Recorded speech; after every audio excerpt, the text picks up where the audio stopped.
சேனலில் எதை பற்றி பார்க்க போகிறோம் அப்படின்னா, ஒரு 3 டூல்ஸ் நான் எடுத்து வச்சுருக்கேன். அந்த 3 டூல்ஸோட யூசஸ் வெப்சைட் பில்ட் பண்ணுறதுக்கு என்ன மாதிரி அது யூசஸ் கான்ட்ரிபியூட் பண்ணுது அப்படிங்கிறத நம்ம இந்த வீடியோவில் பார்க்கலாம். அதாவது இப்போ ஒரு வெப்சைட்டுன்னு எடுத்துட்டிங்கன்னா அதுக்கு 2 டைப்ஸ் இருக்குது. ஸ்டாட்டிக் அண்ட் டைனமிக்னு சொல்லுவாங்க. ஸ்டாட்டிக் வெப்சைட்டில் நீங்கள் சேஞ்சஸ் பண்ண முடியாது. அது ஒரு டைம் ஃபிக்ஸ் பண்ணிட்டாங்க அப்படின்னா, ஒரு டைம் ஹோஸ்ட் பண்ணிட்டாங்க அப்படின்னா அந்த வெப்சைட் அதே தான் இருக்கும். அது சேஞ்ச் ஆகாது. நம்ம கொடுக்குற என்ன இன்புட் கொடுத்தாலும் அதில் இருக்க வேண்டிய விஷயங்கள் மட்டும்தான் நம்மளுக்கு ஷோ ஆன் ஆகும். மேபி ஸ்டாட்டிக் வெப்சைட்டில் மோஸ்ட்லி ஒரு 3 பேஜஸ் ஆர் 4 பேஜஸ் தான் இருக்கும். நம்ம ஒரு வேளை அந்த வெப்சைட்டை சேஞ்ச் பண்ணணும், ரீஅரேஞ்ச் பண்ணணும், மாடிஃபிகேஷன் பண்ணணும் அப்படின்னா அந்த வெப்சைட்டோட HTML கோட் எடுத்து நம்ம திருப்பி ரீக்ரியேட் பண்ணி தான் நம்மளால் ஹோஸ்ட் பண்ண முடியும். அப்போனா தான் நம்மளால் சேஞ்சஸ் பண்ண முடியும். ஓகேங்களா? இதே டைனமிக் வெப் பேஜஸ் அப்படின்னா அந்த வெப்சைட்ஸில் இருக்க எல்லா பேஜஸும் நம்ம யூஸரோட இன்புட்டுக்கு ஏற்ற மாதிரி ஃப்ரீக்வெண்ட்டாக சேஞ்ச் ஆகிட்டே இருக்கும். நான் இப்போ ஏதோ ஒரு ராங் இன்புட் கொடுத்தேன்னா அதுக்கேற்ற மாதிரி ரியாக்ட் பண்ணும். இந்த மாதிரி நம்மளுக்கு ரெஸ்பான்சிவாக டைனமிக்காக நம்ம கொடுக்குற இன்புட்டை பொறுத்து மாறிட்டே இருக்கும். அதை தான் டைனமிக் வெப் பேஜஸ்ங்கிறோம். இப்போ டைனமிக் வெப் பேஜஸ்க்கு ஏதாவது எக்ஸாம்பிள் அப்படின்னு கேட்டிங்கன்னா அமேசான், நெட்ஃப்ளிக்ஸ், ஃபேஸ்புக், கூகுள் இதெல்லாம் நம்ம எடுத்துக்கலாம். ஃபார் எக்ஸாம்பிள் இப்போ நெட்ஃப்ளிக்ஸ் எடுத்துக்கிட்டோம் அப்படின்னா முன்னாடி வேற ஒரு சீரீஸ் இருக்கும் நம்ம உள்ளே போனட்டும் நம்மளுக்கு காட்டுறக்கு. அண்டு அகெயின் நம்ம உள்ளே போய் பார்த்தா இப்போ சீரீஸ்லேயே சீசன் 1 சீசன் 2 இந்த மாதிரிலாம் வருதுல்ல. சீசன் போயிடுச்சு அப்படின்னா சீசன் 2ல் ஃபஸ்ட் எபிசோடு ஒரு டைம் ரிலீஸ் பண்ணுறாங்க, திருப்பி ஒரு செகண்ட் எபிசோடு, இந்த மாதிரி மாடிஃபிகேஷன் பண்ணி அவங்க ரீரிலீஸ் பண்ணிட்டே இருக்காங்க. அதுக்கேற்ற மாதிரி அந்த வெப்சைட்டோ சாஃப்ட்வேரோ பில்ட் ஆகி திருப்பி நம்மளுக்கு புதுசாக காட்டுது. ஸோ இந்த மாதிரி டைனமிக்காக சேஞ்ச் ஆகிட்டே இருக்கிறத டைனமிக் வெப்சைட்ஸ் அப்படின்னு சொல்லுவாங்க. ஓகேங்களா? ஓகே, இப்போ இந்த 2 கான்செப்டை நம்ம டீகோட் பண்ணி முடிச்சிட்டோம். நெக்ஸ்ட்டு நம்ம மேஜர் கான்செப்ட்குள்ளே வரோம். அதாவது வெப்சைட்டை பில்ட் பண்ணக்கூடிய அந்த 3 ப்ரோக்ராமிங் லாங்குவேஜஸை டீகோட் பண்ணலாம் வாங்க. HTML எதுக்காக யூஸ் பண்ணுறாங்க அப்படின்னு பார்த்தீங்கன்னா, இப்போ ஒரு வெப்சைட்டுக்கு நான் ஸ்ட்ரக்சர் தரணும் அப்படின்னா நான் HTML ப்ரோக்ராமிங் லாங்குவேஜஸை கண்டிப்பாக யூஸ் பண்ணியே ஆகணும். ஏன் அப்படின்னு கேட்டிங்கன்னா, இப்போ ஒரு பில்டிங் நான் கட்ட போகிறேன், அதுக்கு டிசைன் எல்லாமே நான் மேட் பண்ணிட்டேன். ஓகேங்களா?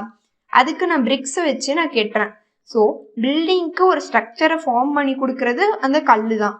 அந்த கல்லை தான் நான் இங்கே HTML ப்ரோக்ராமிங் லாங்குவேஜஸில் யூஸ் பண்ணும்போது எனக்கு அந்த வெப்சைட்டுக்கு ஒரு ஸ்ட்ரக்சர் கிடைக்குது. அதாவது ஹெட்டிங்னா இங்கே தான் இருக்கணும், சென்டரில் இருக்கணும், அதோட அலைன்மெண்ட்லேருந்து அதோட ஸ்ட்ரக்சர் வரைக்கும் எல்லாமே HTML டேக்கில் தான் அடையும். ஓகேங்களா? பில்டிங்க்கு எப்படியோ பிரிக்ஸ் எப்படியோ அதே மாதிரி HTML ப்ரோக்ராமிங்க்கு ஸ்ட்ரக்சர் கொடுக்குறதுல இம்பார்ட்டன்ட். ஓகேங்களா? நெக்ஸ்ட்டு என்னன்னு பார்த்தீங்கன்னா CSS, அதாவது கேஸ்கேடிங் ஸ்டைல் ஷீட்டுன்னு சொல்லுவாங்க. இது எதுக்காக யூஸ் பண்ணுறோம் அப்படின்னு பார்த்தீங்கன்னா CSS கலர் இம்ப்ளிமெண்ட் பண்ணுறதுக்கு அண்ட் தென் HTMLக்கு ஸ்டைல்ஸ்லாம் கொடுக்குறதுக்காக நம்ம CSS கான்செப்ட் யூஸ் பண்ணுறோம். CSS concept is a simple concept. இப்போ எப்படி ரெட்டைப்பறவைங்க மாதிரி வச்சுக்கோங்களேன் HTML CSSம். HTML மட்டும் தனியாக நம்ம ஒரு வெப்சைட் க்ரியேட் பண்ணோன்னு வைங்க, கண்டிப்பாக நல்லா இருக்காது. CSS மட்டும் வச்சு நம்மளால் வெப்சைட் பில்ட் பண்ண முடியாது. ஸோ ரெண்டுமே ஒன்று இல்லாமல் இன்னொன்று இல்லைங்கிற மாதிரி தான். இந்த 2 கான்செப்ட்டுமே ரொம்ப மேஜரான கான்செப்ட். ரெண்டுமே ரெட்டைப்பறவைங்க மாதிரி, ஒன்று இல்லைன்னா இன்னொன்று இல்லை அந்த மாதிரி வச்சுக்கோங்க. ரெண்டுமே சேர்ந்துருந்தா மட்டும்தான் அது பார்க்க அந்த வெப்சைட் அட்ராக்டிவாக இருக்கும். இது 2த்தை மட்டுமே வச்சு நம்மளால் வெப்சைட் க்ரியேட் பண்ண முடியுமா அப்படின்னு கேட்டிங்கன்னா கண்டிப்பாக முடியும். ஏன்னா HTML ஸ்ட்ரக்சர் கிடச்சிருது, CSS யூஸ் பண்ணி அதுக்கு நான் ஸ்டைல் பண்ணிக்கிறேன், கலர் பண்ணிக்கிறேன், பேக்ரவுண்ட் ஏதாவது மாற்றணுமா மாற்றிக்கிறேன், இந்த மாதிரி விஷயம்லாம் நான் பண்ணிட்டேன்.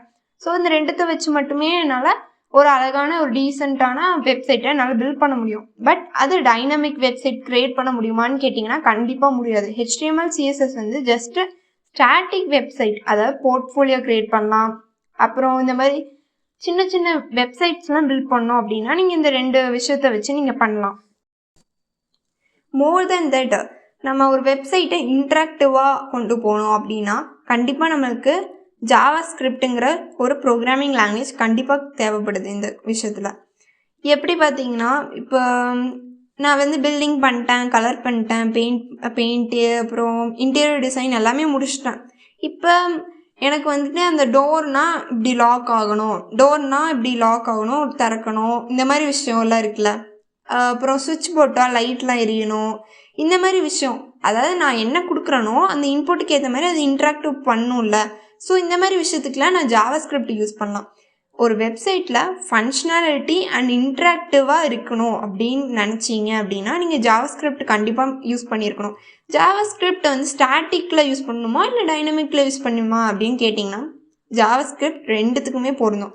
ஸ்டாட்டிக் வெப்சைட்லேயும் ஜாவாஸ்கிரிப்ட் யூஸ் பண்ணுவாங்க, டைனமிக் வெப்சைட்லேயும் ஜாவாஸ்கிரிப்ட் யூஸ் பண்ணுவாங்க.